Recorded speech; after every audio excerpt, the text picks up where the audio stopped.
வணக்கம் நண்பர்களே. மறதி ஒரு தேசிய வியாதி, கரெக்டா? எஸ். பட் இப்போது நாம் எல்லா விஷயத்துலேயும் ரொம்ப மறக்க ஆரம்பிச்சிடுறோமோ அப்படின்னு நமக்கே தோணுதில்ல. ஃபார் எக்ஸாம்பிள், இப்போ சின்ன சின்ன பொருட்கள் நம்ம அங்கங்கே வச்சுட்டு மறக்கிறதுலேருந்து, ஹோம்ஒர்க் அசைன்மெண்ட்ஸ்லேருந்து, ஒர்க் டாஸ்க்லேருந்து, அப்புறம் நம்ம படித்தது மறந்துடுறோம். இல்லைனா ஃபோன் நம்பர்ஸ் கூட இப்போ நிறைய பேருக்கு நம்மளோட ஃபோன் நம்பர் இல்லை நம்ம ஃபேமிலி மெம்பர்ஸ் தவிர நிறைய பேரோட ஃபோன் நம்பர் நம்ம பெருசாக ஞாபகம் கூட வச்சுக்கிறது இல்லை. அப்புறம் படிச்சுட்டு போனது பரீட்சையில் மறந்துடுறோம். இந்த மாதிரி எல்லா இடத்துலையும் மறதின்றது இப்போது ரொம்ப அதிகமாகிடுச்சு. இப்போது எல்லா ஏஜ் கேட்டகரியிலையும் இந்த மறதிங்கிறது ரொம்ப இன்க்ரீஸ்டு. முன்னாடி ஒரு பர்டிகுலர் ஏஜுக்கு அப்புறம் வர ஒரு டிசீஸ் தான் மறதிங்கிற மாதிரி இருக்கும். அதுக்கப்புறம் அங்கங்கே ஒவ்வொருத்தருக்கு சில மறதிகள் இருக்கலாம். தவிர இந்த மாதிரி எக்ஸ்ட்ரீமாக நிறைய பேர் நீங்கள் நிறைய பேர் உங்களுக்கு உங்கள் ஃபேமிலிக்குள்ளேயே சரி, உங்கள் இன்கேஸ் ரிலேஷன்ஷிப் இருந்தாலும் சரி, நிறைய பேர் இந்த மறதிங்கிறது இப்போ நிறைய பேர் எல்லாருமே ஃபேஸ் பண்ணுற ஒரு விஷயமா இருக்கும். கரெக்டாக அன்றைக்கி நடந்தது என்னென்னு உனக்கு ஞாபகம் இருக்கான்னு கேட்டால் ஞாபகம் இருக்காது. ஸோ இந்த மாதிரி இப்போ மறதிங்கிறது ரொம்ப அதிகமாகவே ஆகிட்டுருக்கு. இது நம்ம பெருசாக யாருமே இது ஒரு பெரிய ப்ராப்ளமேட்டிக்காகவே நம்ம யாரும் பெருசாக கன்சிடர் பண்ணுறதில்ல. எஸ், இதுக்கு நிறையா ஃபேக்டர்ஸ் இதுக்கு ஒரு கான்ட்ரிபியூட் பண்ணுது, ஒரு ரீசன்ஸும் சொல்லலாம். அதில் என்னென்ன காரணங்கள் இருக்குது ஃபஸ்ட்டுங்கிறத நம்ம பார்த்தலாம். ஒரு 12 காரணங்கள். அதுக்கப்புறம் இதில் என்ன ரெமிடி இன்கேஸ் இதை முடிஞ்ச வரைக்கும் ரெடியூஸ் பண்ணுறதுக்கு, இல்லை இது நம்ம மெமரி பவரை இன்க்ரீஸ் பண்ணுறதுக்கு என்னென்ன மெமரி ஃபேக்டர்ஸ் இருக்குன்றதை நம்ம பார்த்தலாம். ஃபஸ்ட்டு என்னென்ன காரணங்கள்ல முதல் காரணங்கள் டிஸ்ட்ராக்ஷன். ஒரே டைமில் மல்டிபிள் திங்ஸ் இல்லை டாஸ்க் பண்ணுறது, அதுவும் நம்ம மைண்ட் கான்ட்ரிபியூட் பண்ணுற மாதிரி சில டாஸ்க்லாம் இருக்கும் பார்த்தீங்களா. ஃபார் எக்ஸாம்பிள், ஒர்க் பண்ணிகிட்டு இருக்கும்போது அகைன் ஃபோன் சைடில் யூஸ் பண்ணி சேட் பண்ணுறது, இல்லை நம்ம டிவி பார்த்துட்டு இருக்கும்போது சேட் பண்ணுறது, இல்லை டிவி பார்த்துட்டே வேலை பார்க்குறது. இந்த மாதிரி நமக்கு இந்த டிஜிட்டல் திங்ஸ்லேயே நிறையா ஒரே டைமில் நிறைய மல்டி டாஸ்கிங் பண்ணுறது, அந்த மாதிரி இருக்கும்போது ஆட்டோமேட்டிக்காக ஏதோ ஒன்றத்தில் கான்சன்ட்ரேட் பண்ணுற அளவுக்கு தான் நம்ம பிரெயின் கெப்பாசிட்டி இருக்கும். ரொம்ப சில பேருக்கு தான் எல்லாத்துலேயும் ஒரே டைமில் கான்சன்ட்ரேட் பண்ணுற அளவுக்கு ஒரு கிளாரிட்டி இருக்கும். பட் அகைன் மற்ற ஃபேக்டர்ஸ்னால இது இன்னும் கொஞ்சம் நம்மளுக்கு எக்ஸ்ட்ராவாக அந்த மறதிக்கு கான்ட்ரிபியூட் பண்ணும். ஃபஸ்ட்டு விஷயம் இது. ரெண்டாவது கம்மியான ஸ்லீப் அப்படின்னு சொல்லலாம். இப்போது நிறையா நம்ம இந்த ஆட்டோமேட்டிக்காக இந்த டிஜிட்டல் டிவைஸ்னாலையும் நிறையா இந்த தூக்கமின்மைன்றது நிறையா நமக்குள்ளே இருக்குது. நைட்டு உட்காந்து ஃபோன் யூஸ் பண்ணிவிட்டு ரொம்ப கம்மியான டைமே தூங்குறது. இப்போ முன்னே இந்த தூக்கம் கம்மின்றதே ரொம்பவும் கம்மியான விஷயங்கள், ரொம்ப கம்மி பேருக்கு தான் இருக்கும். நைட் ஷிஃப்ட் வேலை பார்க்குறவங்களுக்கு தான் முன்னெல்லாம் இந்த நைட் டைமில் தூங்காமல் இருப்பாங்க. அதுக்கான ரீசன்ஸ் அங்கே மட்டும்தான் இருக்கும். ஏன்னா மற்றவங்ககிட்ட ஃபோன் இருக்காது, டிவி கூட இல்லாத டைம்லலாம் நைட்டு வந்தால் தூங்கிடுவாங்க. ஆனால் இப்போ நைட் எல்லா விதமான டிஸ்ட்ராக்ஷன்ஸும் என்கேஜிங் ஆக்டிவிட்டி இருக்குது. நைட்டு உட்காந்து சேட் பண்ணுறதுலேருந்து, நைட்டு உட்காந்து ஃபோன் யூஸ் பண்ணுறது, படம் பார்க்கறது, நைட்டெல்லாம் உட்காந்து தூக்கத்தை கம்மி பண்ணுறதுனால தூக்கம் ப்ராப்பராக இல்லைன்னா கூட இந்த மாதிரி விஷயங்கள் நடக்கலாம். அடுத்து மூணாவது இந்த ஒரு தூக்கம் இல்லாமல் இல்லை இந்த ஃபோன் டிஜிட்டல் யூஸ் பண்ணாமையே வர இன்னொரு விஷயங்கள் என்னென்னா, டே டு டே லைஃப்பில் நடக்கிற இந்த ஸ்ட்ரெஸ். நம்ம எல்லா விஷயத்துலையும் ஸ்ட்ரெஸ் ஆகி மூளை எப்பவும் அந்த ஒரு அட்டென்ஷன் இதுலேயே வச்சுக்கிறதுனால நம்ம அந்த விஷயத்த மைண்ட்லேயே எப்பவும் ஏதோ ஒரு விஷயம் கொஞ்சம் நமக்கு ஓகே இல்லாமல் நடந்திருக்கும், அதையே எப்போ மைண்டில் நம்ம வச்சுக்கிட்டு நம்ம மற்ற விஷயங்களை கான்சன்ட்ரேட் பண்ணாமல் மறக்கிறதுன்றது நிறையா விஷயங்கள் இருக்குது. இது இப்போது இது ஒரு 4வது காரணமாக சொல்லிக்கலாம். அடுத்து 5வது இன்னொன்று எகைன் ஹெல்த்து. நமக்கு இந்த தேவையான ஊட்டச்சத்துகள் அப்படின்றது இருக்குல்ல.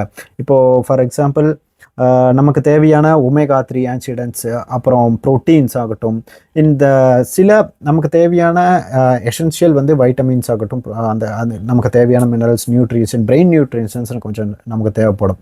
அது நம்ம டயட்டில் ஆட் பண்ணாமல் நம்ம எப்போவுமே ஒரு ஒரு ஒரு ஃபாஸ்ட் ஃபுட்டு சாப்பிட்றதாகட்டும், இல்லை ஜங்க் ஃபுட்டு, இந்த மாதிரி விஷயங்களை சாப்பிட்றது இதுக்கு ஒரு பெரிய கான்ட்ரிபியூட் பண்ணுது. ஓகேவா? இதுக்கு அடுத்து 6வது ரீசன் அகைன் டீஹைட்ரேஷன். இப்போ பெருசாக யாரும் நோட் பண்ணுறதே இல்லை. ஒரு நாளைக்கு minimum 2 to 3 liters of water நம்ம இன்டேக் எடுக்கணும். இப்போ அது எடுக்கலனாலே நமக்கு அதுவும் ஒரு மாதிரியான நம்ம பாடியில் தேவையான நம்ம நமக்கு மூளைக்கு தேவையான ஒரு செல்ஸ் இருக்கும். செல்ஸில் ஸ்ட்ரிங்க் ஆகும். இன்கேஸ் ப்ராப்பரான ஹைட்ரேஷன் இல்லைன்னா பிரெயின் செல்ஸ் அது ஸ்ட்ரிங்க் ஆகி இன்னும் அஃபெக்ட் பண்ணும். நியூட்ரிஷனும் ப்ராப்பராக இல்லை, டீஹைட்ரேஷனும் இருந்ததுன்னா இந்த மறதி இன்னும் கொஞ்சம் எக்ஸ்ட்ராவாக, மறதிங்கிறது நான் ஜென்ரலைஸாக சொல்கிறது, எல்லா விஷயத்துலையும் மறக்கிறத. மறதினா உடனே அம்னீஷியா அளவுக்கு இல்லை, நம்ம டே டு டே லைஃப்பில் நிறைய மறக்கிறதுக்கும் இந்த விஷயங்களை கான்ட்ரிபியூட் பண்ணோம். அடுத்து 7வது ஒரு மென்டல் கிளாரிட்டி, ஒரு மென்டல் சேஞ்சஸ் நிறைய வந்து நம்ம இப்போ லேக் ஆகுது. இப்போ ஃபார் எக்ஸாம்பிள் முன்ன வந்து நம்ம ஒரு ஃபோன் நம்பர் நம்ம நோட் பண்ணி மனப்பாடம் பண்ணுறதுலாகட்டும், இல்லை ஒரு சில பசில்ஸ் விளையாடுறதுல, இந்த மாதிரி ஒரு செஸ் விளையாடுறதுல, இந்த மாதிரி ஒரு பிரெயின் என்கேஜ் ஆக்டிவிட்டி எதுவுமே நம்ம பெருசாக எதுவுமே பண்ணுறதில்ல. எல்லாமே நமக்கு ஒரு டிஜிட்டல் டிவைஸில் ஸ்டோர் பண்ணிக்கிறோம். எப்பவுமே நம்ம மெமரியை வந்து நம்ம பிரெயினில் வந்து கொடுத்து வேலை செய்யாமல் இப்போது சின்ன சின்ன விஷயங்களுக்கு சாட் ஜிபிடியில் கால்குலேட் பண்ணுறது ஆகட்டும், எல்லா விஷயத்துலையும் ஒரு எக்ஸ்டர்னல் டிவைஸை வச்சோ இல்லை எக்ஸ்டர்னல் விஷயத்தை வச்சோ ஹேண்டில் பண்ணுறதுனால நம்ம பிரெயினுக்கு தேவையான ஒரு எக்ஸசைஸ் ஒரு ப்ராப்பராக கொடுக்காததுனாலேயே அந்த பிரெயின் வந்து முடிஞ்ச வரைக்கும் அப்படியே ஃபேட் ஆகிறதுக்கான வாய்ப்பு இருக்குது. அடுத்து வந்து எகைன் ஒரு எமோஷ்னல் ட்ராமா நடக்கிறதாகவும் இருக்கட்டும். இந்த மாதிரி நம்ம ஒரு ஏதாவது ஒரு நமக்கு ஒரு துக்கமான விஷயங்கள் நடக்கிறதாகட்டும், இல்லை அங்கங்கே நடக்கிற ஒரு சில மனக்கசப்பு ஒரு சில கவலைகள், இதனால வந்து நம்ம அதுலேயே எப்பவுமே கான்சன்ட்ரேட் பண்ணி நமக்கு அதனால கூட வந்து பிரெயின் வந்து எகைன் அதையே கான்சன்ட்ரேட் பண்ணி நமக்கு தேவையான முக்கியமான டே டு டே ஆக்டிவிட்டீஸ்லேருந்து நிறைய விஷயங்களை வந்து இது அது எதுக்கு பண்ணிட்டு அப்படின்ற அளவுக்கு அந்த விஷயத்த ரொம்ப கீழே வந்து விட்டுரும். அப்புறம் மெடிக்கல் கண்டிஷன்ஸும் இருக்குது. நிறைய பேருக்கு வந்து இந்த டயபெட்டிஸ் ஆகட்டும், இந்த தைராய்டு இஷ்யூ ஆகட்டும், இல்லை விட்டமின் B12 எகைன் அந்த தேவையான ஊட்டச்சத்து இல்லைனாலும் இந்த மாதிரியான சில மருந்துகள் இன்னும் வந்து எக்ஸ்ட்ராவாக போகும். இது வந்து ரொம்ப ஏஜ்டு அவங்களுக்கு வந்து இது இன்னும் வந்து அதிகமாக வாய்ப்பு இருக்குது. ஆனால் இந்த காலகட்டத்தில் நம்ம எடுக்கிற ஃபுட்ஸுக்கும் நம்ம ஸ்லீப்புக்கு நம்ம சைக்கிளுக்கு ஏற்ற மாதிரி எல்லா இந்த தைராய்டு இஷ்யூஸ் டயபெட்டிஸ் எல்லாமே ஏர்லியாகவே வர ஸ்டார்ட் பண்ணுறதுனால இதுவும் ஒரு மருந்துக்கு எக்ஸ்ட்ராவாக இன்னொரு கான்ட்ரிபியூட் பண்ணும். அடுத்து நம்ம ஒரு ஏஜ் அப்படின்னு சொல்லலாம், ஏஜ் ஃபேக்டர். இது வந்து நான் ஏற்கனவே சொல்ல மாதிரி ஒரு பேசிக் ஃபேக்டர். ஏஜை வந்து நம்ம இந்த விஷயத்தில் எக்ஸ்டெண்ட் வரும். இப்போ ஒரு சின்ன குழந்தைக்கு ஞாபகம் வச்சு கேட்குற மாதிரி ஒரு 20 வயசில் இருக்கிற ஒரு பிரெயின் பவர் மாதிரி ஒரு 30-40 இருக்காது. ஒரு 40 ஏஜுக்கு அப்புறம் அந்த பிரெயின் பவர் ஆகட்டும், நம்ம மெமரி பவர் எல்லாமே கொஞ்சம் கொஞ்சம் ஃபேட் ஆகி அது ஒரு வயசானவங்களுக்கு நீங்கள் நோட் பண்ணியிருப்பீங்க, நிறைய விஷயத்தில் அவங்க மறந்து எல்லாமே பண்ணுவாங்க. ஏஜும் இதில் ஒரு முக்கியமான ஒரு ஃபேக்டர் ஆகட்டும். இந்த விஷயத்தில் நம்ம எதுவும் பண்ண முடியாது. பட் அட்லீஸ்ட் இது கொஞ்சம் ஏர்லியாக வராமல் தடுக்கிறதுக்காக தான் மற்ற விஷயங்களை கொஞ்சமாவது கீப் அப் பண்ணணுங்கிறது. அதுக்கடுத்து என்விரான்மெண்டல், நம்மளை சுற்றி இருக்கிற என்விரான்மெண்டல்னு அது முக்கியமாக இருக்கா இல்லையா? ஃபார் எக்ஸாம்பிள் இப்போ நான் உட்காந்து படிக்கணும்னா நீங்கள் சைலண்ட்டாக ஒரு இடத்துல உட்காந்து அமைதியாக ஒரு இடத்துல படிக்கிறதுக்கும் இல்லை நாசியான என்விரான்மெண்ட்டில் இருக்கிறதுக்கும் ஒரு நிறைய வித்தியாசம் இருக்குது. இல்லை தூங்குறப்பவும் நல்ல ஒரு ஸ்லீப் வேணும். ஒரு நல்ல ஒரு இருட்டான ரூமில் நல்லா நீங்கள் தூங்குறப்ப தான் ஒரு ப்ராப்பரான மெலட்டோனின் வந்து ப்ராப்பர் வரும். நீங்கள் ஒரு லைட்டு உங்களுக்கு ஏற்ற மாதிரி லைட் இல்லாமல் படிக்கிறப்பவும் இல்லை தூங்குறப்பவும் ஓவர் லைட் இருக்கிறதும் ஒரு மாதிரியான இந்த மாதிரி சில இன்டைரக்ட் கான்ட்ரிபியூஷன்ஸும் வந்து மறதிக்கும் ஹெல்ப் பண்ணும். இதுக்கு அடுத்த ரீசன் வந்து ஒரு ரிப்பீட்டேட்டிவ் திங்ஸ் பண்ணாமல் இருக்கிறது. ஃபார் எக்ஸாம்பிள் இன்றைக்கி நீங்கள் ஒரு ஆக்டிவிட்டி பண்ணுறீங்கன்னா, பிரெயின் ரிலேட்டட் ஆக்டிவிட்டி இல்லை ஏதாவது ஒரு ஆக்டிவிட்டி பண்ணுறீங்கன்னா அது ரிப்பீட்டடாக பண்ணுறதுக்கான ஃபெயிலியர் ஆகுது. ஃபார் எக்ஸாம்பிள் இப்போ இன்கேஸ் நீங்கள் படிக்கிறப்போ அந்த விஷயத்த ஒரே டைம் படிச்சுக்கிட்டு போனாலும் எந்த இடத்துலையும் மைண்டில் இருக்காது. அந்தளவுக்கு நம்ம வந்து பெரிய ஹைக்யூ லெவல் வச்சுக்கிட்டு ஒரு பெரிய ஜீனியஸ்லாம் இல்லை. ஒரு விஷயத்தை படிக்கிறீங்கன்னா பார்த்தே ஃபஸ்ட்டு அதை எழுதி பழகுங்க. அப்போ தான் மைண்டில் வந்து அது வந்து ட்ரை டு அடாப்ட். அது வந்து நீங்கள் ஒரு ஃபார் எக்ஸாம்பிள் ஏதோ நீங்கள் ஒரு விஷயத்தை படிக்கிறீங்க எக்ஸாமுக்குன்னா முடிஞ்ச வரைக்கும் அதை பார்த்தே எழுதுங்க. கைக்கு உங்களோட அந்த ஹேபிட் கொடுக்கணும்.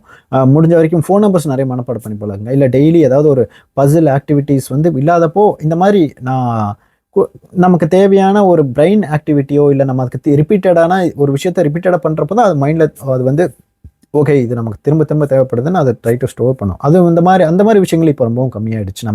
நம்ம டே டு டே ரிப்பீட்டடாக பண்ணுறது எந்த ஒரு விஷயமும் இப்போ முடிஞ்ச வரைக்கும் நம்ம ஒரு நாள் வந்து வீட்டில் இருப்போம், இன்னும் அடுத்த நாள் வந்து நம்ம ஃப்ரெண்ட்ஸோட வெளியே போவோம், அடுத்த நாள் வேலைக்கு போவோம். இந்த மாதிரி ஒரு ப்ராப்பரான சைக்கிள் இல்லாமல் நம்ம இருக்கிறதுனால மோஸ்ட்லி இந்த திங்ஸ் வந்து ஸ்கேட்டர்ட் ஆகிறதுக்கு நிறைய சான்ஸ் இருக்குது. கடைசியாக இன்னொரு ரீசன் என்னென்னா அகைன் இந்த டிஜிட்டல் டிவைஸ் தான்.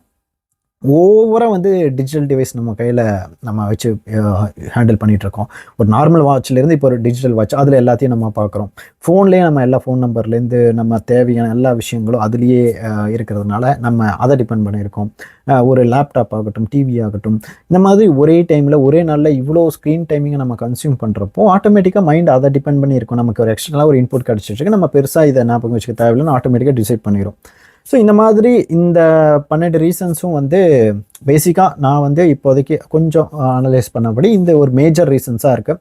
இன்கேஸ் எனக்கு இதை தாண்டி வேறு ஏதாவது ரீசன்ஸ் இருக்குது மறக்கிறதுக்குன்னா நீங்கள் வந்து கமெண்ட்டில் பண்ணுங்கள். ஓகே சரி, மறதியெல்லாம் இந்த விஷயங்களை கான்ட்ரிபியூட் பண்ணுது.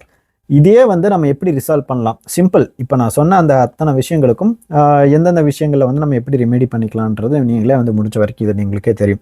ஃபஸ்ட்டு அகைன் மல்டி டாஸ்கிங் பண்ணுறப்போ முடிஞ்ச வரைக்கும் இன்கேஸ் ஒரு நம்ம பிரெயின் கான்சன்ட்ரேஷன் இருக்கும் அப்படின்னு நினைக்கிற ஒரு விஷயங்களுக்கு முடிஞ்ச வரைக்கும் அந்த ஒரு பர்டிகுலர் விஷயத்தை நீங்கள் வந்து கான்சன்ட்ரேட் பண்ணி பண்ணுங்கள். ஃபார் எக்ஸாம்பிள் இப்போ இன்கேஸ் எழுதுறீங்க படிக்கிறீங்கன்னா முடிஞ்ச வரைக்கும் ஃபோனை எல்லாத்தையும் எங்கேயாவது ஆஃப் பண்ணி வச்சுக்கிட்டு, இல்லை ஆஃப் பண்ணலேயே வைக்க வேண்டாம், எங்கேயாவது தூரத்தில் வச்சு அந்த ஒரு ½ அன் ஹவராவது உட்காந்து வேலை பாருங்கள். நீங்கள் வந்து இன்கேஸ் வந்து இல்லை எனக்கு கண்டிப்பாக ஃபோன் எடுத்து அப்பப்போ பார்க்கணும் அப்படின்னா ஒரு 30 மினிட்ஸ்க்கு ஒரு 5 மினிட்ஸ் நீங்கள் பிரேக் விட்டு எடுத்து பார்த்துக்கோங்க. தவிர நீங்கள் பண்ணுற ஆக்டிவிட்டியில் முடிஞ்ச வரைக்கும் கான்சன்ட்ரேட் பண்ணி பண்ணுங்கள். ரெண்டாவது விஷயம், ஸ்ட்ரெஸ்ஸு வந்து எகன் ஸ்ட்ரெஸ் அண்ட் கார்டிசால் ரொம்ப அதிகமாக இருக்கும். ஃபார் எக்ஸாம்பிள் இப்போ நிறைய பேருக்கு வந்து மற்ற ஜங்க் ஃபுட்ஸ்லேருந்து எல்லா ஃபேக்டரினாலையும் வர ஸ்ட்ரெஸ்ஸை முடிஞ்ச வரைக்கும் கம்மி பண்ண ட்ரை பண்ணுங்கள். இதை எப்படி கம்மி பண்ணுறதுனா சிம்பிள், முடிஞ்ச வரைக்கும் உட்காந்து ஏதாவது மெடிடேட் பண்ண ட்ரை பண்ணுங்கள். ரொம்பவும் டிஸ்ட்ராக்ட் ஆகிற விஷயங்கள் சில விஷயங்கள்லாம் இருக்கும், ஒரு மாதிரி ஆல்கஹால், பான்ஸ், இந்த மாதிரி விஷயங்கள்லாம் அவாய்ட் பண்ணிவிட்டு முடிஞ்ச வரைக்கும் ஒரு மெடிடேஷன், யோகா இந்த மாதிரி ப்ராக்டிஸ் பண்ணி, இன்கேஸ் அந்த மாதிரி ரொம்ப ஸ்ட்ரெஸ்டாக இருக்குது, படிக்கிறப்போ முடியல, எதுவும் கான்சன்ட்ரேட் பண்ண முடியலன்னா ஒரு டீப் பிரெத் எடுத்துக்கிட்டு திரும்பவும் நீங்கள் ட்ரை டு கான்சன்ட்ரேட் பண்ணி படிங்க. அது முக்கியமாக இன்கேஸ் நைட்டு படிக்கிறப்போ முடியல, சாயங்காலம் படிக்கிறப்போ முடியல, ஏர்லி மார்னிங் எழுந்திரிச்சு படிக்கிறது பெட்டர். ஐ மீன் படிக்கிறதுக்கு சொல்கிறேன். தேர்ட் வந்து அகைன் புவர் டயட் அண்ட் நியூட்ரிஷனுக்கு அகைன் சிம்பிள், அந்த எந்தெந்த விட்டமின்ஸ், மினரல்ஸ், இந்த நியூட்ரிஷன்ஸ் தேவைப்படுதோ அகைன் பிரெயினுக்கு ஏற்ற மாதிரி அது மாதிரி முடிஞ்ச வரைக்கும் அதை எடுத்துக்கோங்க. ஒரு எக் ஆகட்டும், இல்லை ஒரு வெஜிடபிள்ஸ் ஆகட்டும், ஃப்ரூட்ஸ் ஆகட்டும், இந்த மாதிரி முடிஞ்சால் இந்த விஷயங்களும் ஒரு டைமாவது இந்த ஃபுட்டை அலோகேட் பண்ணி சாப்பிட ட்ரை பண்ணுங்கள். ஏன்னா ஒரு ஜங்க் ஃபுட்டாக இதை எல்லாமே வந்து ஒரு பிரெயினை வந்து ஸ்பாயில் பண்ணுறதுக்காக தான் நமக்கு முடிஞ்ச வரைக்கும் இதாகும். அட்லீஸ்ட் வாரத்துக்கு அது ஒரு நாளைக்கு வச்சுக்கோங்க, ஒன்றும் வேணான்னு கம்ப்ளீட்டாக அவாய்ட் பண்ண வேண்டாம். முடிஞ்ச வரைக்கும் இந்த ஃபுட்டு விஷயத்தில் எக்கு, வெஜிடபிள்ஸு, இந்த விஷயத்த ஃபிஷ்ஷு, இந்த மாதிரிலாம் முடிஞ்ச வரைக்கும் ஆட் பண்ணிக்கோங்க. அது இன்னும் கொஞ்சம் யூஸ்ஃபுல்லாக இருக்கும். முக்கியமாக இந்த வெண்டைக்காய் இருக்குல்ல, அது முடிஞ்சால் ட்ரை பண்ணி வாரத்துக்கு ஒரு டைம் அது முடிஞ்ச வரைக்கும் எடுக்க ட்ரை பண்ணுங்கள். அடுத்து அகைன் டீஹைட்ரேஷனுக்கு சிம்பிள், டெய்லி 2-3 லிட்டர் தண்ணி எப்பயாவது குடிச்சிருங்க. தாகம் எடுக்குதோ இல்லையோ ஏதாவது மெஷர் பண்ணி அந்த பாட்டிலை வச்சுக்கிறீங்களோ இல்லை பக்கத்துலேயே வச்சுக்கிட்டு அப்பப்போ சிப் பண்ணி குடிச்சு முடிச்சிருங்க. ஒரே அடியாக நான் 500 மில்லி 1 லிட்டர்லாம் குடிக்க வேணாம். அப்பப்போ ஒரு 200 மில்லி அளவுக்கு ஒரு டம்ளர்லேயே ஒரு வாட்டர் கேண்டியே வச்சு நீங்கள் கண்டிப்பாக டீஹைட்ரேஷன் வந்து ஆகாமல் ப்ராப்பராக ஒரு ஹைட்ரேஷனில் வச்சுக்கிட்டாலே நம்மக்கிட்ட இருக்கிற நிறைய ப்ராப்ளம்ஸ் வந்து இன்னும் ரெடியூஸ் ஆகிறதுக்கான வாய்ப்புகள் அதிகம். அடுத்து ரிப்பிட்டேட்டிவ் ஆக்டிவிட்டீஸ். அகைன் ஒரு விஷயங்கள் வந்து திரும்ப முடிஞ்ச வரைக்கும் நான் சொன்ன மாதிரி, இப்போது இன்கேஸ் நீங்கள் படிக்கிறப்போ முடிஞ்ச வரைக்கும் அதை எழுதி பாருங்கள் ஒரு டைம். இல்லை இன்கேஸ் நீங்கள் ஏதாவது ஒரு டாஸ்க் பண்ணுறீங்கன்னா முடிஞ்ச வரைக்கும் அதை நோட் பண்ணி வைங்க. எங்கேயாவது ஒரு இடத்துல கையிலேயே எழுதி வைக்க ட்ரை பண்ணுங்கள். ஃபோனில் நோட் பண்ணுறதை தவிர, இல்லை நான் வந்து ஃபோன்லேயே தான் படிப்பேன்றதில் முடிஞ்ச வரைக்கும் ஸ்கிப் பண்ணிட்டு இந்த அகைன் டிஜிட்டல் டிஸ்ட்ராக்ஷன் ஸ்கிப் பண்ணுறதுக்கும் இதுதான் பெரிய யூஸ்ஃபுல். எல்லாத்தையும் நான் பிடிஎஃபே ஃபோனில் வச்சு படிக்கிறேங்கிறது ரொம்ப கஷ்டம், எப்படியும் டிஸ்ட்ராக்ட் ஆகும். முடிஞ்ச வரைக்கும் இந்த எக்ஸாம் டைமில் அந்த பிடிஎஃப்ஸை உங்களுக்கு இம்பார்ட்டன்ட்னு தெரிஞ்சால் பிரிண்ட் அவுட் எடுத்து ஸ்பைரல் போட்டு வச்சு படிங்க. இந்த மாதிரி உங்களுக்கு தேவையான விஷயத்துங்களை எழுதி வச்சுக்கோங்க. முடிஞ்ச வரைக்கும் என்னென்ன இம்பார்ட்டன்ட் விஷயமோ நீங்கள் நல்லா நோட் பண்ணிப்பீங்க தெரியும். ஒரு விஷயத்தை ஞாபகம் வச்சு போனால் நம்ம நினச்ச மாட்டோம், ஆனால் நம்ம ரிமைண்டரில் டைப் பண்ணுவோம், அடுத்த நாள் வந்து அது நமக்கு ஞாபகம் இருக்கும். நம்ம அந்த ரிமைண்டர் பார்க்கவே இல்லை. இதில் என்ன தெரியாது, ஒரு நம்ம மைண்டில் இருக்கிறத மட்டுமே வச்சுக்காமல் அது நம்ம ஃபிசிக்கலாக எங்கோ ஒரு இடத்துல நமக்கு அதுக்கு ஒரு ஆக்டிவிட்டி கொடுக்குறப்ப மைண்டில் கண்டிப்பாக அது ஞாபகம் இருக்கும். அடுத்து அகைன் மென்டல் சேலஞ்சஸ்ன்னு கொஞ்சம் இருக்குல்ல, இந்த பசில் விளையாடுறது, செஸ் விளையாடுறது, அங்கே கொஞ்சம் இந்த பசிலிங் ஆக்டிவிட்டிக்கு முடிஞ்ச வரைக்கும் நீங்கள் அட்லீஸ்ட் ஒரு டேயில் 10 to 15 மினிட்ஸ்லையோ இல்லை அப்பப்போ நீங்கள் வந்து இந்த மாதிரி ஒரு ஆக்டிவிட்டீஸில் டைம் ஸ்பெண்ட் பண்ணுங்கள். ஏதாவது இந்த பசில் விளையாடுறதோ, இந்த மாதிரி கோடிங் பண்ணுறதுல, இன்கேஸ் கோடிங் பண்ணிட்டு இருந்தால் கோடிங் பண்ணுறதுலையோ, இந்த மாதிரி முடிஞ்ச வரைக்கும் நீங்களாவே ட்ரை பண்ணி பாருங்கள். அது பிரெயினுக்கு நீங்கள் ஒரு கட்டத்துக்கு மேலே நீங்கள் ரிப்பிட்டேட்டிவ் ஆக்டிவிட்டிஸ் கொடுத்துட்டு இருந்தீங்க, அது முடிஞ்ச வரைக்கும் கோப் அப் பண்ணும். அகைன் இன்னொன்று இருக்குது, ஏஜ் ஃபேக்டர். அது வந்து நம்ம ஒன்றுமே பண்ண முடியாது, ஏஜ் ஆக ஆக நமக்கு மாறுதிங்கிற ஒரு விஷயம் கொஞ்சம் இன்க்ரீஸ் ஆகிட்டு தான் போகும். அது முடிஞ்ச வரைக்கும் இந்த டயட் ஆகட்டும், ஸ்லீப் ஆகட்டும், ப்ராப்பர் டயரி, ஹைட்ரேஷன், எல்லா விட்டமின்ஸ் எல்லாமே சேர்ந்து முடிஞ்ச வரைக்கும் அது இன்னும் தள்ளி போடலாம். சின்ன வயசுலேயே ரொம்ப மருதியை கொண்டு வராமல் அந்த ஏஜ் விஷயத்தை இன்னும் கொஞ்சம் பின்னாடி நம்ம தள்ளி போடலாம்.